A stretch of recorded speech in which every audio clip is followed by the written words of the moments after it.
Wants to succeed. He works hard at this, lives at home, travels over to the shop in the simulator. I see him in and out of the Chevy simulator when they have time. And as a guy like me that came in about the same time, I get mistaken for Jeb every now and then. I think it's just the beard, but you see him racing around these cars, and you see his car go across the bump as they're running the second lane in 24. So much better than that 18. He's able to get position inside of him. He's able to get position. It's still not going to be an easy pass, as the top lane does seem to be preferred at this point, this late into a run with 5 laps to go. Look at the line of cars on the outside, so a little risk making this move. If he doesn't get this done and get back in line, that 19 is a big slide off at 2. We'll see if the 19 has a run. As we pan over, 19's inside of him.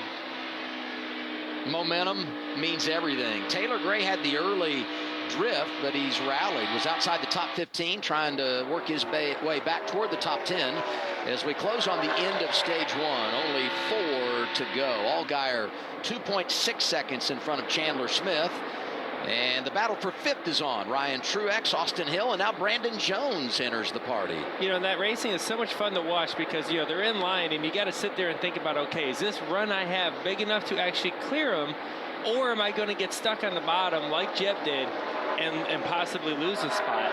You got to weigh all those things out, and sometimes it's so inviting to go take that run, and sometimes it's just not good enough, and the risk isn't quite worth the reward.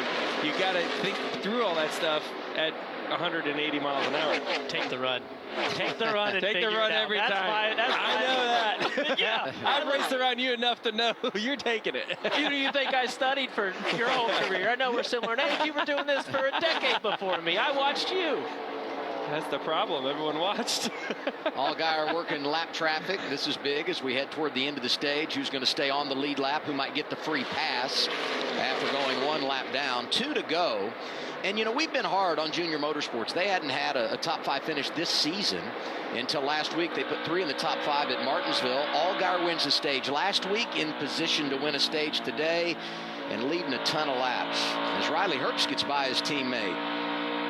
Yeah, back to those JRM cars, too. That's not because they haven't been performing, right? Allgaier had the race won. He did. At Phoenix before he had a flat tire. There were 2 to go. You know, now you see him about to win this stage on the last lap here.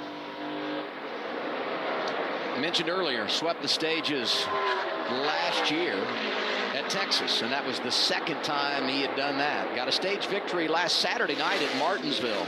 7 cars got it in the win today.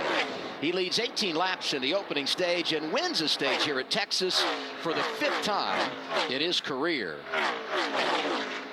Chandler Smith is 2nd. Herbst hangs on to 3rd. Brandon Jones gets up there inside the top 5. Same for Truex. Custard goes in the wrong direction late in the stage. Austin Hill gets